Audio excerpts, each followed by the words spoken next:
Oh, there's my mic working okay. This is weird. I don't usually do this sort of thing, so it could go either way, okay? But I'm going to talk to you today about visual thinkery. And the problem is that what with my Northern Irish accent and when I start to get passionate about stuff, I tend to speak a bit faster. And anyway, if you start to lose what I'm saying, then hopefully you'll get something from the illustrations, from the pictures, which can all be found. Most of the pictures I do are Creative Commons, or available Creative Commons. So if they're of any use to you, feel free to use them. Yeah, this session is called First I Listen, Then I Draw My Listen, and it's really just a little journey in creativity. I suppose I'm an unlikely or an accidental artist, really. I'm still trying to get used to the term artist, because I'm originally a software engineer, and I've sort of started a few companies and stuff. But I've got into to drawing and in particular listening, and hopefully by the end of this session you'll sort of see maybe how important that listening element is to creativity. I thought I'd give you a little bit of an overview to where I'm coming from. Yeah, I couldn't resist drawing a visual timeline, I have to say. I suppose every time, it's one of those elements of me, it's like a bit of curiosity where I wonder if I could just, what would that look like if I used a cycling metaphor? Or what if, anyway, so I thought I'd try to create a visual timeline anyway, so here we are. But I'm a product of a conveyor belt education system, I think, where I sort of did what my brothers did. I had an older brother I was very influenced by, and I followed the path of least resistance in formal education, right?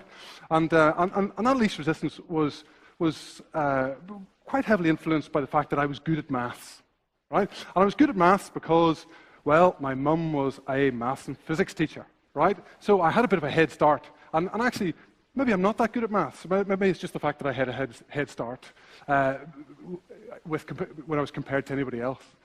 And so whenever it came to deciding whether I would do music or whether I would do art at GCSE, which is sort of 14, I suppose, making those decisions, I did maths and science because that's what I was good at, right? And so I didn't give music or art another thought. And I wonder whether that was the right move, really. Anyway, I ended up going to university to study maths. I realized that actually, if you want to do things like maths and physics at university, you've got to have a beard.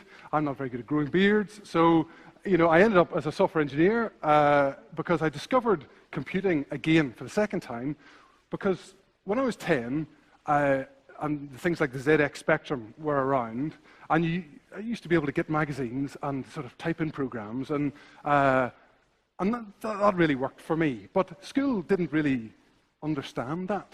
You know what I mean? They didn't really see that as, they just didn't really understand it. I don't know how best to explain it. But in university, I discovered computers again, and also the creativity required to program computers, which is something I think is often misunderstood. How creative programming, in my experience, actually is or can be. I think we push it much more towards sort of maths, maybe, or much more sort of or discipline in terms, as opposed to the fact that when writing any program, there's a bunch of ways to write it. There's no right answer. It's not binary. The irony of that statement: it's not binary. Computing's not binary. You can quote me on that one, right? Anyway. I got a job as a programmer, and I ended up starting my business, or rather, my first business I started with 3 other guys. And I like to think of that period of my life, that little green bit of my life, as my apprenticeship in running a business, or rather, in how not to run a business, right? Because we sort of fell into it. There was 4 of us. We ran it as a democracy. And that meant that if we wanted to make a decision, you sort of had to talk to 3 other guys, and that made it political. And it was an unmitigated disaster, right? But I didn't know that at the time. I just thought that's how you ran businesses. But looking back on it, actually, it was probably one of the most valuable sort of learning experiences that I had. But I couldn't see that at the time. So I had to go and live in Africa just to escape that business, which is not strictly true. But anyway, I lived in Africa for 2 years for my wife, worked for a Christian organization there, and I also had a job at the University of Dar es Salaam, setting up a web development department. And ended up, my son got very ill, and we had to be sort of medevaced out of Dar es Salaam. And I arrived back in London and sort of fell into my second business, which was a spin out of the first business. But this time I got to be in control, but even then, someone had to nudge me to say, here, do you think you could run this business? Because I've never wanted to run a business. I've just sort of accidentally found myself there. Anyway, but that business did really well, and it grew over a period of 5 years before I sold it to City and Guilds. Right now, goodness me, all my experience up until that point had been, small business, punching above your weight, greater than the sum of your parts. I had a team of about 20 by the time we got acquired by City and Guilds. And City and Guilds is like a 135-year-old awarding body. It's the opposite of the world that I came from, of this sort of small startup. The culture was very political. If you haven't stepped inside an awarding body, and I'm sure there's a lot of knowledge about awarding bodies here, but writing standards, people deliberating over the verbs in a sentence, in a competency statement, in a unit, you know what I mean? Right in the detail, and the amount of time that takes, and the process that takes, and the culture that then surrounds that, and then how that fits into a big system with sort of, government requirements on the top, and then funding over here, and then sort of, customers beneath that delivering the actual qualifications. The opposite, right? And so I ended up having, wrestling with this, of trying to understand the difference between these two cultures. And after, I suppose, surviving that for a couple of years, I sort of turned into a bit of a consultant for City and Guilds, which I'm thoroughly enjoying because it gives me the freedom to have sort of one foot inside and one foot outside. And it also allowed me to set up a social business, or a non-profit called Wapi Sasa. And I'll tell you about Wapi Sasa in a little bit more detail as we go on, because I set up Wapi Sasa because I was employing programmers who didn't have qualifications. And I valued the fact that they didn't have qualifications, right? And somehow they had taught themselves how to program well enough to be able to blag a job, right? And at some point I came across them, and even though they had confidence issues and a whole load of baggage, they generally didn't fit with school, but were quite creative. And I rated them more highly than the guys like myself who had come through university and ended up with a degree. And I was like, well, how can that be? Maybe there's a bunch of young people who end up sort of falling off the elevator, or off the conveyor belt of education, and who don't quite fit with the system, but who could be good programmers, right? So I thought, well, why don't I try to address that in some sort of way? And Wapi Sasa was my answer to that. And listen, it's the worst. It's the worst name you could give a business. Nobody can actually say it. I have some friends who they've yet to say it right once. You know what I mean? But it actually means, it's Swahili, and it means where now, okay? Because that's the question I was trying to answer in terms of young people who had fallen out of education. And in fact, the first guy that I employed for Wapi Sasa, my first rookie, is the language I use, I employed on his ability to solve a Rubik's Cube, right? So he was a guy who had fallen out of education, and I met him in this very bizarre circumstance after a game of football one day. But he could solve a Rubik's Cube in under a minute. He had built his own computer, yet he was working in a cafe 2 days a week. And I'd recently learned to do the Rubik's Cube, and so had my wife. Sounds really boring, by the way, taking a Rubik's Cube on holidays with your wife. Do you not have much to talk about? Anyway, but we did. We've got kids. You know where I'm coming from. Anyway, but my wife's really wordy, and I'm quite, well, I suppose not wordy. And I was struck by the fact that whenever we were following instructions of how to solve a Rubik's Cube, and whenever I was trying to explain to her how to get from this bit to this bit, she was like, explain with words. don't just show me. And I couldn't do it because there were like patterns you sort of see patterns when you're solving a Rubik's Cube. And once you see them, it becomes really easy, right? Don't tell anyone I said that, because I impressed loads of people by being able to solve the Rubik's Cube. But it's actually really easy once you see the patterns, right? Anyway, I thought, well, maybe this kid would make a good programmer because he has a pattern-oriented mind, if that means anything. Somebody's going to shoot me down for that one, maybe. But the persistence it takes to get under a minute in a Rubik's Cube is considerable, right? And anyway, I found out more about him, and I ended up employing him, and he has just thrived in the environment that we created. But I'll tell you more about that in a minute. The other thing I did with my foot inside Sitting Gills was the Think Out Loud Club, which is, when you're an awarding body, it's really hard to criticize yourself because you're sort of the police, when it comes to the standards you create. So me and my boss at Sitting Gills thought, well, how could you take an alter ego of yourself, where a sort of a slightly different brand that allowed you to ask questions about assessment, or about assessment methods, or about technology and education, or whatever. And therefore, the Think Out Loud Club is the other area that I've created a lot of these visual thinking. Oh, I meant to point out one thing. I only started drawing in 2013, right? So my journey of my journey of actually creating this sort of stuff that I'll show you is very recent, I suppose. But before I continue with that story, let me just jump to tell you this story, right? Because this is something that my 10-year-old son created, The Adventures of Pantsman, right? And we've got a culture of drawing in our house. It doesn't really come from me. We don't have a TV, and my kids, they like to draw, right? And our next door neighbour came along one day with a load of sort of 200 sheets of really thick card. And it was at the same time that my son had sort of invested in a whole bunch of Sharpies. Do you know what Sharpies are? They're like permanent markers, really, really crisp permanent markers. So the environment was set for my son, who had this little germ of an idea to create a comic, right? And listen, as parents, you're just like, oh, let me just try to just encourage that sort of idea, right? That sort of creative idea.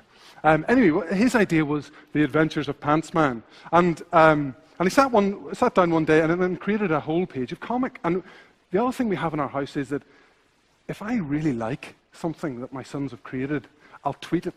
I'll tweet it out, right? And then the day afterwards, my son will come to me and say, how many people saw the thing that I created? And well, let's just have a look. Oh, look, 112.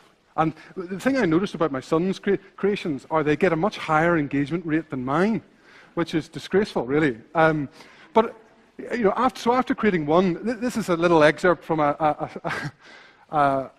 comic entitled "The Spider That Farts a Lot," right? And this is the spider roaming the world, right? So one comic turns into two comics, as in two pieces of A4. And so I say to them, well, hey, if you finish this off, I'll scan it in and I'll print out a few copies and we could sell it. And he's just like, that's a great idea. Let's do it. So before I know it, there's a puzzle page, right? This is part of the puzzle page, and also a competitions page. And before too long, there's a 14-page comic book called The Monthly Meep, right? Now, considering it's called The Monthly Meep, and I don't think there's going to be issue number 2, I don't know. He just launched himself into it, right? A friend of mine, Doug Belshaw, suggested that, well, why don't you sell this online as well? So Ruben thought that was a good idea, so we did. And okay, Granny bought 2 copies and actually hasn't figured out how to open either of those 2 copies. But I didn't really expect. There were some parents with kids our age who also thought, hey, that's going to be perfect for my kid. I'll buy that. And to date, we've sold about 25 copies, right? 25 copies at 50p or 50 pence a throw. And my son, who's 10, has made over £10, right? And he's loving that. He's put in a lot of effort, but he's loving that. But what what really struck me was what were the ingredients of that creative process, okay? And this is in no means scientific, by the way, but this was just me reflecting and also looking at my own creative journey that I've gone on and tried to understand what were the bits that made this happen, because I'd love to recreate it. I'd love my son to be, in fact, all three of my sons to be creating all sorts of stuff. But there was definitely a purpose. So at some point, the idea of a comic, and I am going to create a comic, but some sort of vision or purpose in his head. The curiosity, I suppose, to be able to, I wonder what it would look like if I wonder if that spider was, you know what I mean, and to develop that. The encouragement, I have really benefited from encouragement. In fact, it's one of my biggest tools, I suppose, that there was a guy who I ended up drawing up his thought on Twitter, and his statement was, encouragement is verbal sunshine. And I love that visual metaphor, because I think it's really true. And whenever I started to draw, thinking that someone would tap me on the back going, that's not very good, Brian. Whenever people actually said, I really like that, or that really resonated with me, or at least found something about it that was good, it made me want to draw more. It's simple stuff. You all know about this stuff, and especially if you're coming from a teaching background, you know how important encouragement is. And feedback, I suppose you could wrap into there. But persistence being really key to that as well, in terms of persisting with an idea, and especially depending on what frame of mind you're in, is really key. And also this one here, confidence, which ultimately you have to have enough confidence to even start.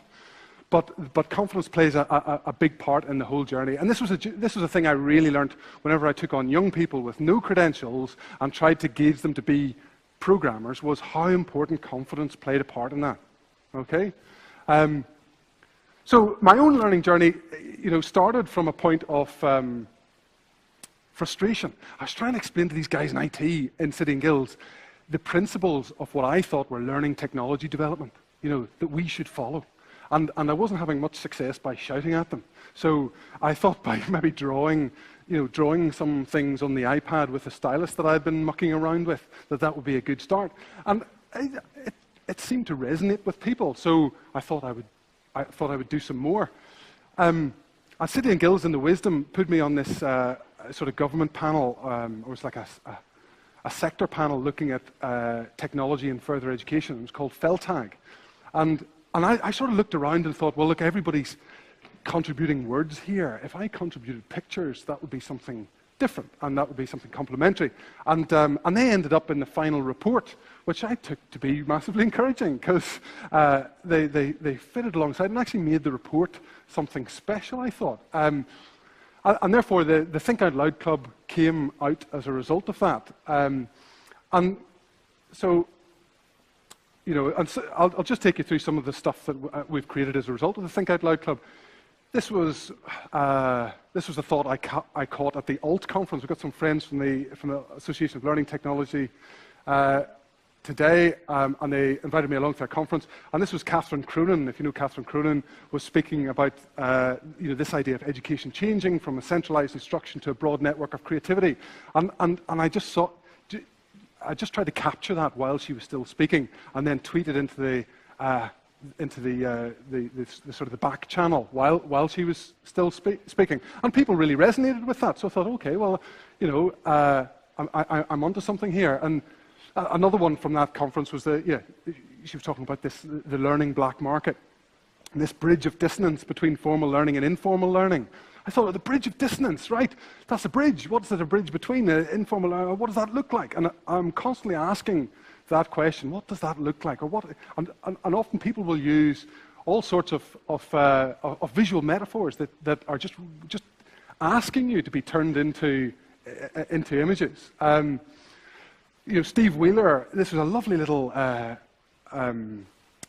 snippet in one of his blog posts about the difference between formative assessment and summative assessment, where formative is when the chef tastes the soup and summative is when the guests taste the soup. And I just thought that was so articulate, that I had to turn it into an image. And it's not really much of an image, but Edutopia picked it up, and it's fairly popular one, I suppose. Ken Robinson, I started sort of dialing into what sort of little recorded videos of what people were saying. So, and Ken Robinson was, again, he's very rich in his metaphor. He's very, very good orator. But he was talking about teaching is not a delivery system, it's an art form. And I don't know, I just grabbed onto that and had to turn it into an image which he kindly retweeted, which was good.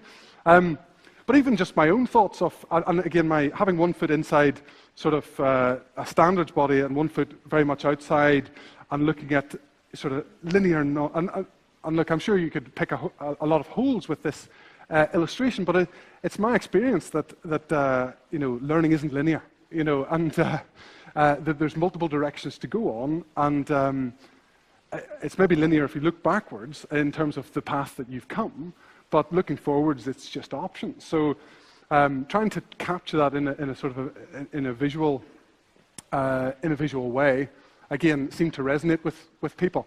We even started, this is a thought from a guy who ran the IT department in a further education college in London. And again, this was one of his students had said this, and I just thought, oh my goodness, that's so articulate. Why can't we be tested on what we learn rather than learn what we're going to be tested on? Which sort of sums up my problem with assessment, right? Or even things like this, where standards and standardized often get mixed up, and standards, I think, are an incredibly worthwhile thing to be aiming towards. And even this image taught me that whenever you create an image, there's ambiguity around the image. Different people will see different stuff in an image. And I think that's a good thing. It depends how you're shaping the image. If you're trying to tell people what to think, then I try to steer away from those sort of images. But if you're trying to open something out or explain something or draw contrast, then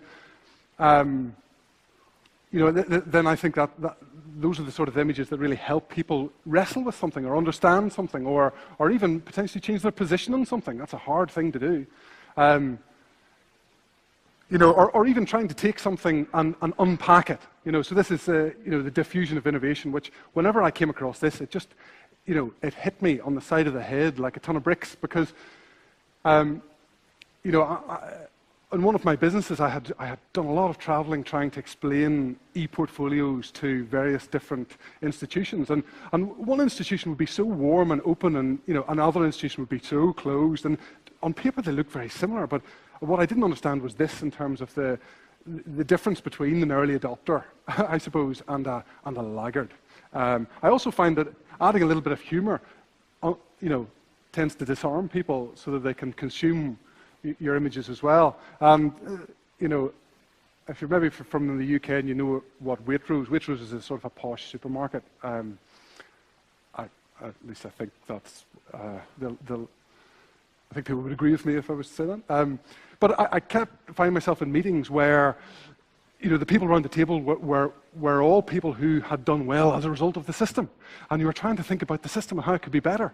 And actually, the big blind spot was, well, what about all the people who hadn't done well as a result of the system, or that the system hadn't suited? And anyway, and even, I found myself listening into conversations. And, I met Audrey Waters recently, and again, this was just an off-the-cuff comment that she made that I just thought was lovely, and created a laptop sticker for her that, again, she kindly shared. Jumping onto the Wappy Sasa journey. Again, I found it very healthy to be to have a foot in two very different camps, right? But with some of the same issues, in there. So I've already spoken about education and its linearness. But this, I can't believe that I'm 40 years old now, but I can't believe that it took me to be, 38 until I'm thinking about this sort of thing, that I thought the purpose of education was about getting a job, was about credentials and job and whatever, rather than it being about creating the best possible version of you. I can't believe I didn't see that, and this came as a result of attending a conference where cleverer people than me were talking about this stuff and saying about let's not get confused about the breadth of education and what it needs to provide. And this has been my experience in Wappy Sasa, certainly, in terms of especially that finding. I think those potential assets aren't immediately obvious in the development of young people, right? And to give you an example, one of the young people I employed, I asked him to do some wireframes, as in we had a sort of oh rats, I'm so behind time, goodness me. Right, I'm not going to tell you that story. You can ask me afterwards if you want that story. Wabi Sasa, a non-profit digital agency. We're trying to be a business, but we're non-profit and we only take on young people who are credential poor, okay? But we're looking for young people who have got a bit of creativity, who we can fit in a team, and who are going to develop real stuff from day one. They might need a lot of help to do that, but the purpose is going to be there, okay? And we're going to try to help them on that journey. I really didn't understand what this was whenever we created it, but I understand now how much baggage a young person has who has dropped out of the education system and how much help they need, especially in regards to self-confidence. But if you can help them unpack that, oh my goodness, the potential is so great. And we're going to try to use open badges to do it, to try to reward small steps of achievement. And we were going to give them a day a week to be able to work on their own stuff, which again was a sort of a throwaway thing at the start, but became one of the most important parts of the rookie journey. Let me see, the funny thing about Wabi Sasa was, I didn't get funding for it. I couldn't get funding for it because it wasn't a silver bullet. It's narrow and deep, right? It's the long game in helping a young person unpack that stuff, okay? And even though it's been really successful, we've only helped 2 young people. And I've got number 3 lined up to start off in January. And I'm really pleased about that because we've changed some lives, right? And we've really helped people. But it's not something that you can really scale out. But I was really struck by the fact that if more people copied that sort of approach, then it would still have a bigger impact. But it's unfundable because any funder wants to have the biggest hit with the money that they've got to fund things with. Okay, so they're looking for things that will scale rather than things that can't scale. Another thing, I'm going to skip through the open badges stuff because I found that also you can use visual thinkery to get behind a movement, and I've tried to do that with open badges. And to try to illustrate why I think open badges offer so much potential, and that they in terms of recognizing small steps of achievement, but also recognizing potentially different things like, I don't know, like honesty or integrity or sense of humor. I'm struck by how important sense of humor is in the workplace, and yet it's very hard to see how funny someone is through an interview process. But also just trying to paint a picture about what a world might look like with a constellation of pathways. This was a thought by Carla Casilli. Or even to try to understand, well, might there be different groups of badges, and might they have different properties? And might that help us understand how to craft a badge in a better way? Or even how to put badges together in terms of pathways, and how that might suit some things. I'll just say there that myself and Doug Belcher have created something called Open Badges 101, which is essentially all the artwork that I've created and all the wordsmithery that he has written, and to try to put that together. So that's available at badges.thinkoutloudclub.com if that's of interest to you. Now, one last thing I want to leave you with, right, because I know that I'm out of time imminently, right? But I was at a school last week, and I was trying to impart on them 2 things, which I'm going to try to impart on you lot, okay? And the first is this, that there is only one you. You have a unique perspective on the world. Okay? You are a product of your experiences. Okay? And if you were to create something and you were to allow yourself to be part of that creation, that thing would be unique. Right? It would be different from what anyone else could create. Okay? And the second thing I was trying to impart on them was, when it comes to drawing, it's just practice. Right? You talk to adults and you're like, oh, I can't draw. Oh, no. But actually, it's just practice. Okay? You probably don't believe, but it's true. That has been my experience. And so I went to this school and I gave them a little challenge to, number 1, draw a little self-portrait, then to look at the self-portrait and to write a statement of what you think that self-portrait is actually saying. Okay, and I went around just taking photographs and sticking them on Twitter if they were appropriate, right? But some of them came up with some brilliant things. I particularly like this one up here, which is mooses are being shot. Maybe that was one for Stephen Downes there, in terms of the moose problem in Canada, which there probably isn't one. But there were these two girls who were, when we grew up, we're going to go to Canada and we're going to save mooses. I'm like, that's amazing. Anyway, but just unearthing what, I suppose, what some of these young people were thinking. But I'm going to give the same challenge to you guys. And see it as a OEB 15 visual thinkery challenge, right? So if you want to take me, it's not compulsory, but if you'd like to draw a little self-portrait and have a look at it and see, draw a statement beside it of what you think that self-portrait's actually saying, and tweet it out. And I'd love it if you could tweet it to me, and if I like it, I'll retweet it, right? So anyway, I'm going to stop there because I know that I'm probably eating into Donald's time. But thank you very much for listening to me. Cheers.